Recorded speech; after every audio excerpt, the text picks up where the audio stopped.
Здравствуйте, дорогие друзья! Меня по-прежнему зовут Алексей Толстяков. Я рад приветствовать вас на канале Эхо Якутии. Сегодня, в день выхода этого ролика, 27 апреля, это праздничная для Якутии дата. В этот день отмечается День государственности Якутии. Сегодня мы об установлении этой государственности, о том, что предшествовало ей, кто устанавливал эту государственность и к чему это все привело. Вот об этом, обо всем сегодня мы в нашем выпуске и поговорим.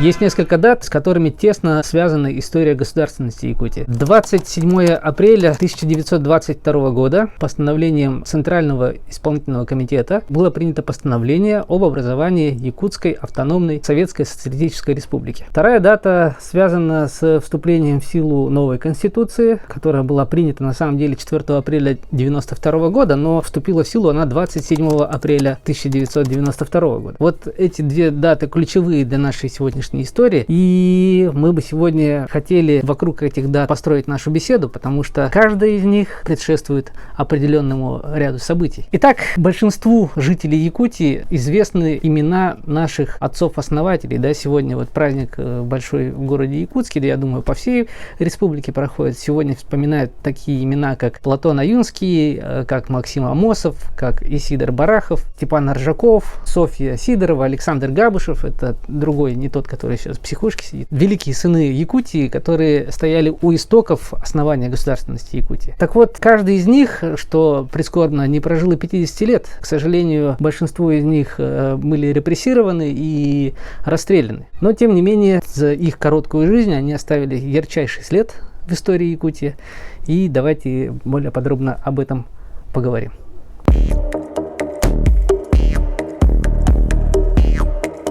Давайте начнем с описания времени, в котором все эти события происходят. Конечно же, вот отгремела Октябрьская революция, к власти приходят большевики во главе с Лениным, и весть о том, что революция случилась, о том, что сменилась власть в стране, приходит в Якутию, условно, в 1918 году, сильно позже, конечно. Вместе с этим, как мы помним из предыдущих наших выпусков, вот об истории якутского казачества, например, в частности, что казаки якутские, в общем, в целом, принимают революцию довольно равнодушно. Они говорят, что окей, случилось и случилось. Они не принимают никакую сторону, ведут себя крайне индифферентно, просто продолжают жить свою жизнь. Валяй отсюда, иди на самом деле, просто Что вы по этому поводу скажете? Это разборка питерская. К власти в Якутии приходит Комитет защиты революции. Это такая организация, которая, прожила совсем недолго. Их было тоже, сторонников этой организации было не так уж и много, и очень скоро их, прогоняют меньшевики. Практически без крови, может быть, там пару лещей они получили хороших. Я думаю, что больше сыграла дипломатия, чем насилие в этом вопросе. И просто они сказали, просто уходите. Сейчас мы здесь сядем и начнем управлять. Так вот, Совет рабочих депутатов создается меньшевиками, и эта организация будет довольно долго восседать. В Якутии, в частности, был такой комиссар Временного правительства по Якутской области, звали его Василий Николаевич Соловьев. Он же был управляющий Якутской областью при правительстве Колчака, и он такой праворадикальный эсер. Так вот, с Петрограда в Иркутск приходит депеша о том, чтобы, навели порядок в Якутии. Центральный исполком Советов Сибири, Центра Сибирь, которая находилась в городе Иркутске, предъявляет требования комиссару Соловьеву, чтобы он передал власть вновь назначенному областному комиссару Андреевичу. Но он не соглашается на это дело, отказывается, говорит, мне и так здесь хорошо. Тогда что происходит дальше? Иркутск просто отрезает финансирование Якутии. В Якутске, в частности, существует государственное учреждение и казначейство, которое перечисляет деньги якутскому казначейству, иркутское казначейство, оно, просто обрезает финансирование всякое, и тут люди не получают элементарную зарплату, те же самые полицейские и так далее. Кризис этот очень скоро был решен Поповым. Он возглавляет областной совет, объявил себя этот совет высшим органом власти, и было создано новое областное казначейство, которое непосредственно подчинялось областному совету.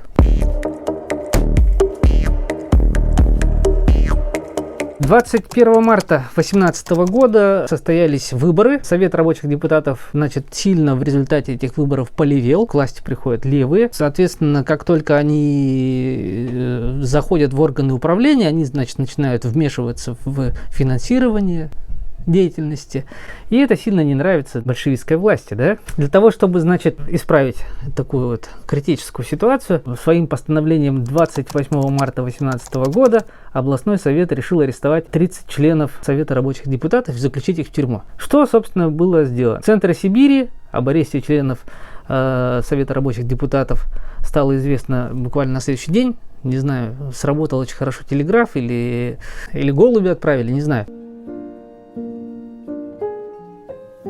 Но, тем не менее, они буквально на следующий день узнали и пригрозили. Говорят, вы что там занимаетесь самоуправством? Говорит, если вы сейчас не перестанете этого делать, а ну-ка немедленно выпустите всех из тюрьмы и отдайте бразды правления им. Пусть знающие люди финансируют, значит, Якутскую область. В противном случае мы, значит, отправим к вам карательную экспедицию и установим порядок. Областной совет это решение менять не стал. Ну и, соответственно, напомню, это март месяц. До открытия навигации в Якутск попасть никак невозможно было. Соответственно, Иркутск ждет, когда Лена вскроется ото льда и отправляет сюда карательный отряд. Вооруженная экспедиция была организована из двух отрядов, сформированными, значит, в Иркутске и в Бодайбо. Угадайте, кто командовал этой экспедицией? Аполлинарий Рыдзинский. Улица Рыдзинского в городе Якутске названы в его честь. Свержение областного совета и установление советской власти в 3 округах прошло довольно легко и быстро. Ну, пока шел отряд, он захватил Алекминск очень легко, навел там порядок. Сам Рыдзинский, когда, значит, подходил к Якутску, тоже отдельную историю можно снять. Но если очень коротко, да, он доплыл до Табаги, высадился там, разделил свой отряд, а он довольно был многочисленный, там почти 800 человек было в отряде, и вот он их на 3 группы разделил, и по 3 направлениям Якутск начали осаждать. Значит, зная с конца марта 1918 года о том, что на Якутск идет вооруженный отряд, экспедиция, да, Рыдзинского, областной совет вообще никак не готовился к этому. Вы не готовы все! Я на вас сейчас на всех смотрю! Вы не готовы! Не сумел организовать никакое сопротивление на пути, да, могли бы отправить встречный какой-то отряд, засаду там и так далее. Не было никакого плана обороны Якутска. Ну, то есть, какое-то халатное, в общем, такое наплевательское отношение было к этому делу. Единственное, 8 июня, ну, то есть, фактически, когда уже навигация началась, вот только тогда они, значит, маленько зачесались и создают так называемый комитет обороны. За 3 недели до прибытия, значит, остается 3 недели до того, как прибудет Рыдзинский и его отряд, они создают этот так называемый комитет обороны. Что значит, комитет обороны делает? Комитет обороны собирает какую-то дружину, в которую никто не хочет идти. Они, значит, набирают туда отряды милиции, в которую тоже никто не хочет идти. И самое главное достижение областного совета, что они делают? Они создают эвакуационный штаб на речке Кенкеме. Якутяне очень хорошо знают это место. Тут недалеко совершенно от города Якутска, по Вилюйскому тракту. Справа-слева где-то там, плюс-минус, значит, эвакуационный штаб находился. Вот они, собственно говоря, весь план их обороны заключался в том, что они, значит, немножко здесь повоюют, встретят отряд Рыдзинского. И Аполлинарий Станиславович его зовут, Рыдзинский, если кто не знает. Ну так вот, и единственная их защита это вот несколько штыков, абсолютно немотивированных, потому что, да и, собственно говоря, они в дружину набрали людей, которые никогда не воевали и не знают вообще, как обращаться с огнестрельным оружием. Это вот точно такие же чиновники вчерашние. Конечно же, ничего абсолютно противопоставить было невозможно хорошо вооруженному, хорошо, как сказать, подготовленному отряду Рыдзинского, который имел боевой опыт, который уже, ну, собственно говоря, будучи клинком революции, скажем так, да, хорошенько о себе заявил в военном деле. Значит, что пишет об этом документы, да? Мы видим, что постановлением областного совета 20 июня 1918 года Комитет обороны наделен широкими полномочиями заключать под стражу в областную тюрьму лиц, представлявших опасность для обороны области, ее внутреннего благополучия, закрывать печатные органы, призывавшие к неповиновению распоряжениям властей, насилию и гражданской смуте, реквизировать типографии, выпускавшие их, не допускать собрания и съезды, представлявшие действительно серьезную угрозу обороне города и области и общественной безопасности. Предпринятые меры с учетом реальной опасности со стороны экспедиционного отряда Рыдзинского, двигавшегося вниз по линии на Якутск, конкретной задачи свергнуть областной совет, не вызывают вопросов. Однако в этом постановлении ничего не сказано, как защитить свою власть. Значит, чем обуславливалась такая беспечность или безответственность, да, вот областного совета? Ну, прежде всего, они были обнадежены сообщениями о том, что к Иркутску подходят чехословацкие войска. Это была,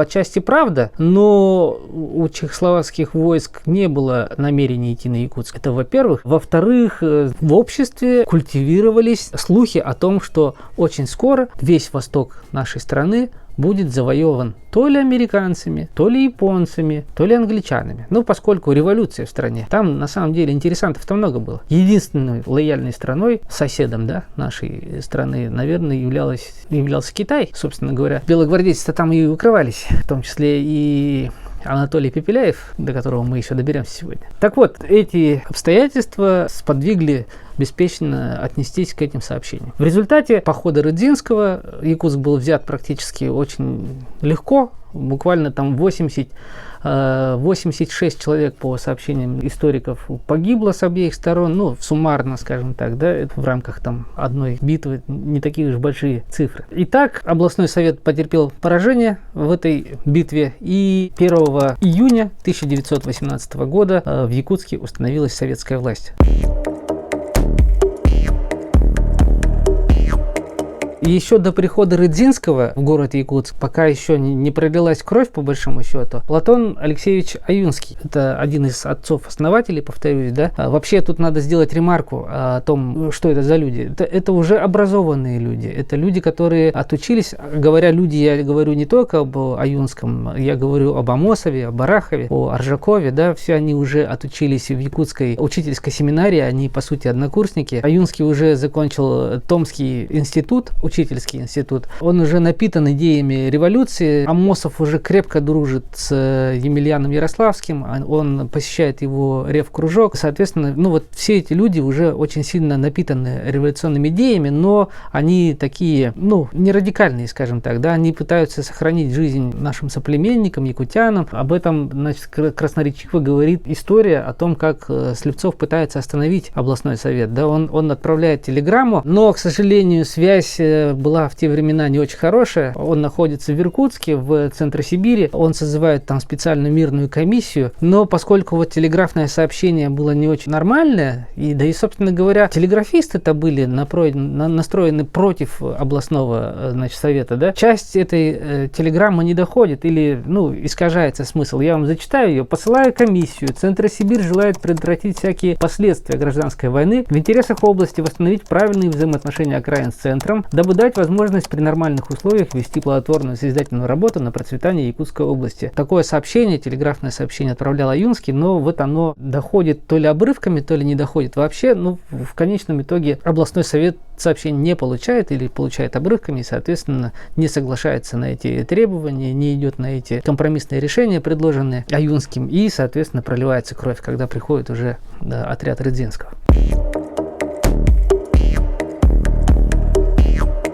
Избранный в марте 1918 года, помните, я рассказывал о том, что там проходит голосование, собирается совет рабочих депутатов, которых потом областной совет посадил в тюрьму. Вот когда приходит Рыдзинский в город Якутск, их освобождают из тюрьмы. В ночь с 30 на 1 июля это происходит. Власть, собственно говоря, переходит в руки совета. Во главе совета в течение июля остается меньшевик Ершов. В ходе работы совета рабочих депутатов несколько раз расширил свой состав за счет красноармейцев и крестьян. Значит, вместо разогнанного областного совета его подразделений были созданы новые органы управления. Они, значит, там губернский, земский комиссариат создают, комиссариаты финансов создают, продовольствия, народного образования. В общем, такая классическая революционная система управления. Да? Вместо городской управы, по сути, вместо мэрии появляется городской комиссариат. Комиссариат — это вообще, по сути, министерство. Да? Сейчас это называется министерство, раньше это называлось комиссариат. Ликвидированы, значит, областная и уездные земские управы, духовная консистория, окружной суд. тоже ликвидирован. Вместо этого, значит, появляются участковые народные суды, появляется некое управление юстиции, туда назначается комиссар, и образована Восточно-следственная комиссия, возглавляет которую, угадайте, кто? Платон Алексеевич Аюнский-Слепцов. 2 июля в Якутске и области было объявлено военное положение. Это делается, превентивно, поскольку отряд недобитых, скажем так, да, они же все-таки рядом, и мало ли чего. Поэтому объявляется военное положение и начинается формирование, значит, Красной гвардии.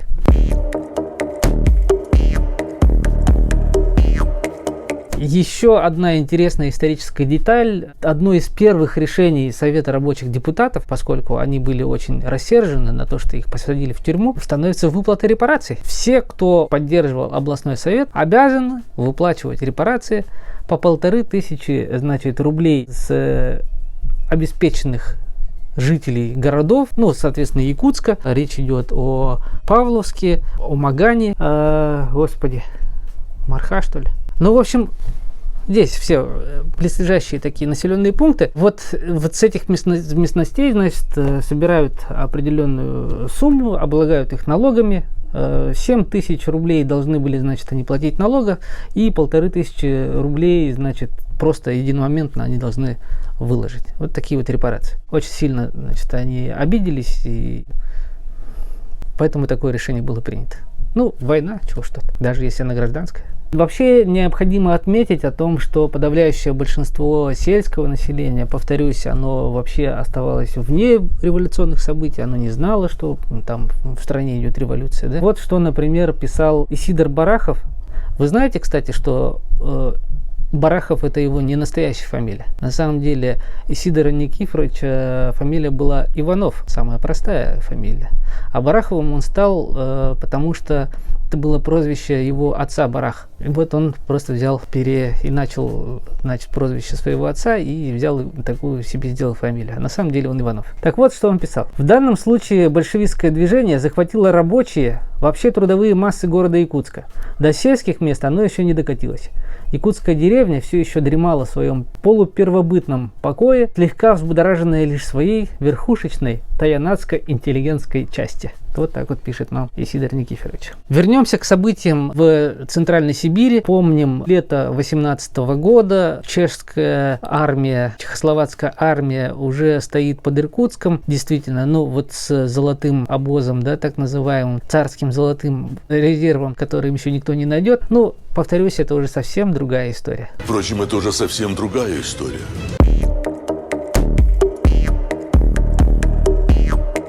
На самом деле, как только Рудзинский покинул город Якутск, очень быстро появляются интересанты, чтобы вновь сместить власть в Якутске. Командующий белым движением Ленского округа Красильников посылает в город Якутск отряд под руководством Гордеева. Этот отряд, значит, ставит ультиматум Совету рабочих, крестьянских и красноармейских депутатов о том, чтобы они, значит, капитулировались и сдались в плен. Совет, чтобы кровопролития этого избежать, капитуляцию принимает. И без, собственно, единого выстрела эвакуируется в Вилюйск частично, сдает власть местному городскому комиссариату, и городской комиссариат в этот же день, 5 августа 1918 года, эту власть передает белым. Так, собственно говоря, завершилось 35-дневное пребывание Совета рабочих депутатов у власти. Вот чуть больше месяца, грубо говоря. В результате такого молниеносного захвата в тюрьме оказались, практически все, кто симпатизировал Советам, и вместе с тем из тюрьмы были выпущены арестованные члены областного совета, активисты, значит, и они возобновили работу областной земской управы и их, в общем, всех органов управления. Что, значит, делают те, кто эвакуировался в Вилюйск? Да, собственно говоря, опять ничего. Они просто они идут на пароходе, добираются до Вилюйска, а потом растворяются. Разбегаются по деревням. Были мы, нет у нас, и, собственно говоря, нету. Позже, конечно, их всех нашли, арестовали, заключили в якутскую тюрьму, посадили. Некоторых, значит, отправили в иркутские и другие тюрьмы, там порядка 300 человек. Вот, собственно говоря, в условиях натиска такого белого движения в Сибири, на Дальнем Востоке, отсутствия предпосылок для коренного преобразования, в самой области падение советской власти в Якутии было неизбежно. После высылки большевиков и активных участников установления советской власти из Якутии и восстановления управления областью, существовавшего до 1 июля, прошу прощения, командующий всеми отрядами Якутской области становится поручик Гордеев. Он вскоре, покидает Якутск, и 28 сентября 2018 года устраиваются такие пышные проводы. Конечно же, много пьют, много гуляют, говорят высокопарные слова. Например, слава о великих подвигах и заслугах ваших и вашего отряда не умрет в памяти благодарного народа. Вот что пишут местные СМИ. Приветственный адрес подписали 15 высоких чинов. В их числе был известный меценат Никифоров.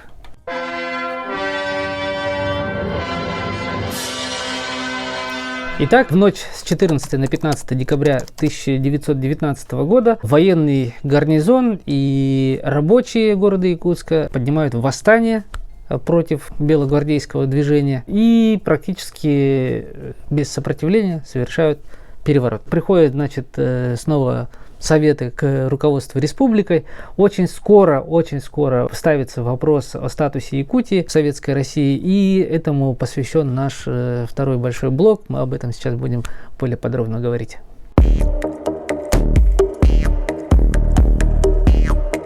Впервые, положение Якутии обсуждалось на совещании в Иркутске 10 марта 2020 года. Вот что пишет историк Людмила Егоровна Винокурова. В марте 2020 года представители национальной интеллигенции Колесов, Ксенофонтов выдвинули идею об установлении национальной и культурно-национальной автономии в Якутии. В отличие от них, Максим Амосов в то время, по-видимому, свою позицию по вопросу об автономии региона окончательно не определил. Метельшин, Ершов утверждали о преждевременности постановки вопроса. Совещание показало, что якутская интеллигенция не была едина в представлении о форме политического самоопределения своего народа. Вообще, у интеллигенции того времени были такие полярные взгляды на автономию Якутии. Да? Были два радикально разных лагеря и два радикально разных мнения. Одни были конфедералисты, то есть республиканцы. Одни говорили о том, что нужно отделяться вообще от России. Такие сепаратистские больше настроения, наверное, присутствовали в разговорах этих людей. Другие разделяли мнение о том, что должна обладать определенной автономией. И национально самоидентична она должна быть, поскольку подавляющее большинство жителей, населяющих наш регион, это якуты,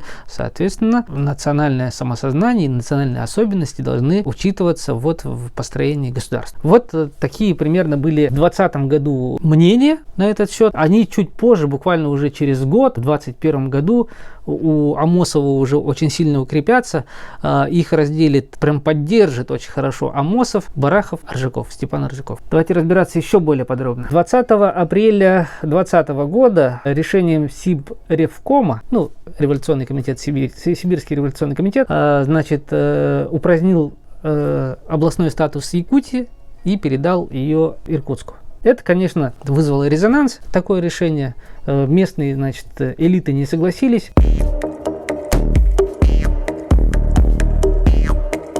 Исключительно важное значение для образования якутской государственности имел проходивший в марте 2021 года в Москве 10-й съезд РКПБ, Российской коммунистической партии большевиков. В работе съезда тогда принимали участие Амосов, Барахов и сам Аюнский. Тогда, съезд принял постановление об очередных задачах партии в национальном вопросе. Это постановление определило вектор движения Якутии к статусу республики. 23 апреля 1921 года, уже после того, как Барахов и Аюнский уехали из Москвы, Амосов отправляет телеграмму в Омск. Барахов едет через Омск о необходимости его выезда в Якут для разрешения вопроса об автономии края совместно с якутской партийной организацией. Собственно говоря, просто он командирует его туда. Да? По дороге из Москвы в Якутск Аюнский, Барахов и Агеев обратились с предложением Сиббюро ЦК РКПБ об образовании автономной республики. 26 апреля 1921 года в Омске с докладом об автономии Якутии выступает сам Аюнский. У нас есть в распоряжении полный текст этого выступления, но мы его, конечно, не будем целиком зачитывать. Возьмем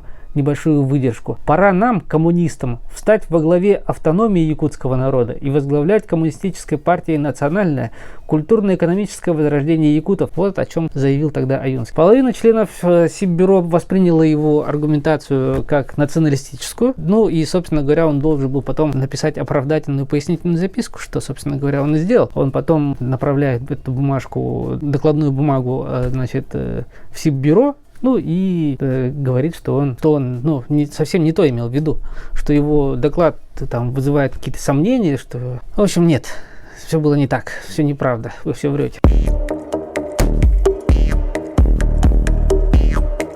Параллельно с Аюнским в Москве Амосов подал к главе Наркомнатса, его тогда Народный комиссариат возглавляет сам Иосиф Виссарионович Сталин, значит, заявление по вопросу образования якутской автономии. Какие он аргументы здесь приводит? На ширящееся движение, идущее под флагом национального освобождения, которое захватывает бедняцкие и даже коммунистически настроенные интеллигентские элементы. Вот какие аргументы приводит Амосов в своем письме Сталину. Степан Ржаков также готовит такой большой доклад. Называется он «Об автономии Якутской области».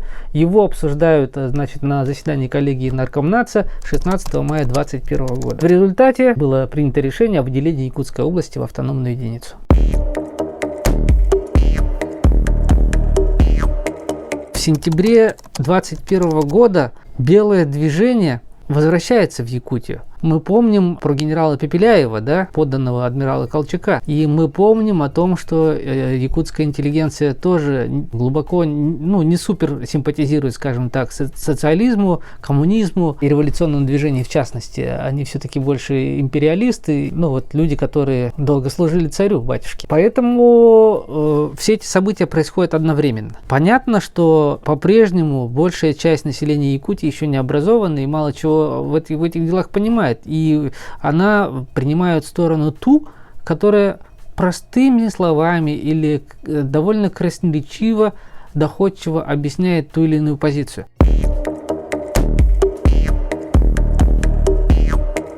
Давайте маленько вернемся к гражданской войне. Гражданская война, по сути, которая была остановлена в 19 году, она, по сути, в 21 году вновь возобновляется, полыхает новый мятеж. Был такой якут по фамилии Ефимов, который проживал в Военно-Майском районе. Он, значит, поднимает этот мятеж, и этот мятеж поддерживает корнет Коробейников. Был такой знаменитый человек, историки гражданской войны хорошо его знают. Значит, они собирают вокруг себя около 200 сторонников. В основной своей массе это были люди, которые скрывались в деревнях, в лусах, там, это все были сторонники белого движения, да? И Коробейников называет их Якутской народной армией и начинает наступление на Якутск.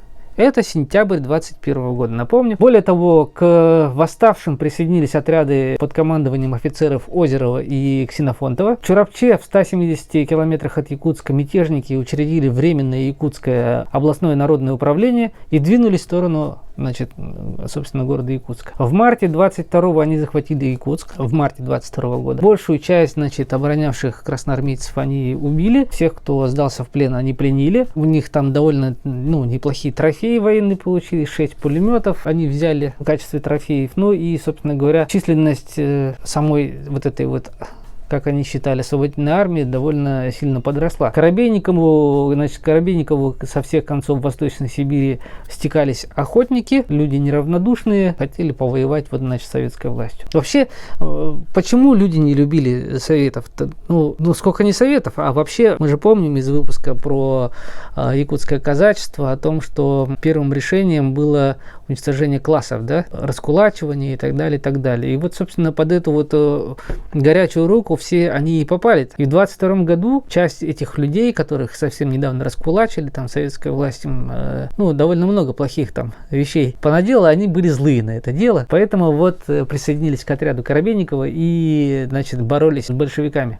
И, собственно говоря, все это длится до апреля 22 года. Напомню, 27 апреля было подписано постановление о образовании Якутской автономной Советской Социалистической Республики. Ну и, соответственно, большевики получили большой карт-бланш, да, ну, поскольку страна большая, сюда отправляется большой военный контингент, ну и, соответственно, начинается гонение на белых, которых очень быстро, конечно же, из города Якутска изгоняют, очень быстро их начинают оттеснять дальше на восток, ну и, соответственно, коробейниковцы несут большие потери, отступают к Аяну, в общем, бегут они кто куда, кто пытается спасти Владивосток, где там доживает белогвардейское правительство последние свои дни. Часть, значит, уходит в Китай, кому-то удается уйти в Японию, вот, но, тем не менее, победа была за большевиками в этой битве.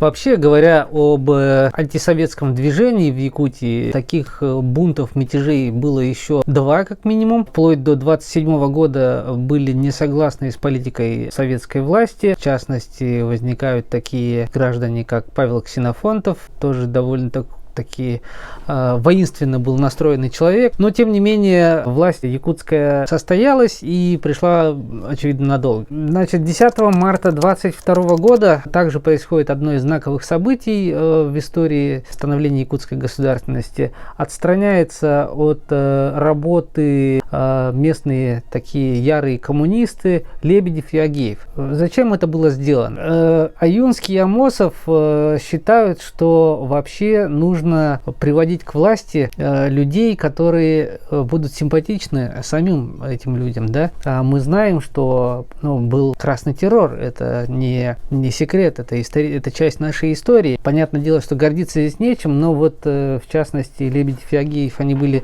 причастны к этому, и это бросало такую нехорошую тень на новую советскую власть. Вот, собственно говоря, такой шаг побудил их к действиям. Эти люди были сняты с должностей. И, собственно говоря, историки отмечают, что это тоже один из ярких эпизодов, скажем так, установления той самой советской власти. Суть мартовского переворота, в частности, вот как пишет один из историков, состоял в захвате власти группой якутских национал-коммунистов, до этого лишь участвовавших в управлении краем под руководством российских коммунистов-интернационалистов.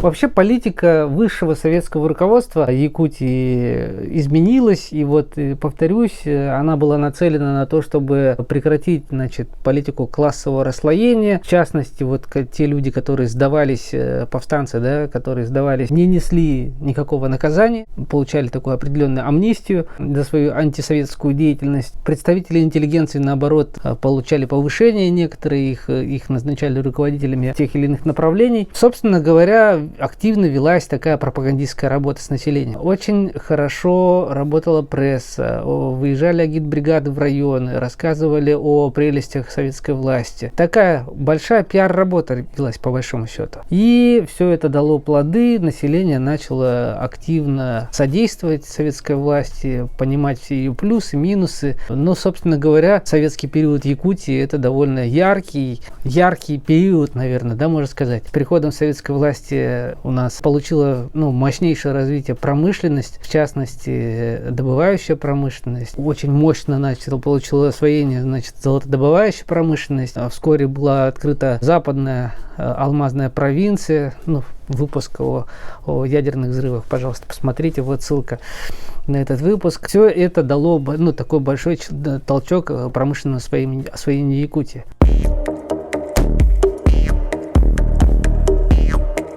Давайте вернемся к истории государственности Якутии. Будем потихоньку подводить итоги. Повторюсь, 27 апреля 1922 года – это дата, когда автономия Якутии была дана. Тогда же, собственно говоря, начались большие преобразования в политической жизни Якутии. Очень много власти получили местные. И исходя из контекста тех событий, наверное, это было правильное, решение. Да? Сейчас мы какую оценку можем дать? Мы сами люди. Я, например, рожденный в Советском Союзе, я получил те блага, получил бесплатное образование, я пользуюсь бесплатной медициной. Все это, конечно же, отголоски тех самых правильных решений. Окончательно якутская государственность была оформлена на первом всеякутском учредительном съезде Советов. Это мероприятие длилось довольно долго, период с 27 декабря 22 года по 19 января 23 года. Это был съезд Советов советской части Якутии, в которой принимали участие также представители якутской интеллигенции, которые, собственно, были амнистированы, да, которые уже покинули ряды антикоммунистического повстанческого движения. И вот это мероприятие, по сути, является конечной точкой установления государственности Якутии. Основным результатом съезда в области укрепления якутской государственности стало, конечно же, избрание высших органов государственной власти республики. Понятное дело, что ключевые должности заняли сами, значит, отцы-основатели. ЦИК, Центральный исполнительный комитет Якутской АССР, был в составе 25 членов и 9 кандидатов. Председателем был избран Платон Алексеевич Аюнский. В президиум якутской ЦИК вошел сам Амосов. Ну а Совет народных комиссаров, ну по сути правительство, да, тогда возглавил Исидор Барахов.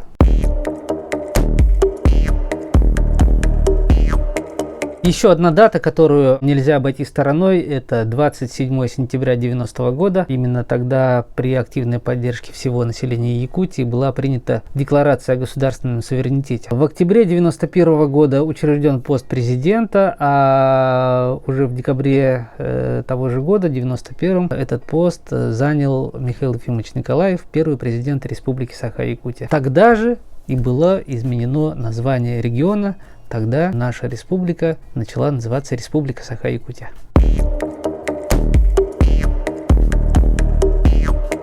Есть еще выдержка из выступления Бориса Николаевича Ельцина на второй сессии Верховного Совета РСФСР, которая состоялась 27 сентября 1990 года, в день принятия Декларации о государственном суверенитете Якутии. Вот что он писал, вот что он говорил, точнее. В отношении того, чтобы просить автономные республики воздержаться от принятия Декларации о суверенитете, я думаю, что это будет с нашей стороны неэтично, диктовать волю народу. Пусть Верховный Совет Республики определяет и решает, как ему быть, принимать декларацию или нет. Мне кажется, сколько возьмут республики на себя, сколько смогут они. Может быть, это грубовато, властных функций проглотить пусть берут, но и ответственность пусть возлагают на себя за благосостояние народа, проживающего в республике. Не знаю, к чему это, но я как-то это связал, когда планировал выпуск, но было очень интересно. Но факт остается фактом. Тут две абсолютно одинаковые даты. 27 сентября один говорит одно, и 27 сентября Декларация о государственном суверенитете Якутии принимается. Совпадение? Не думаю.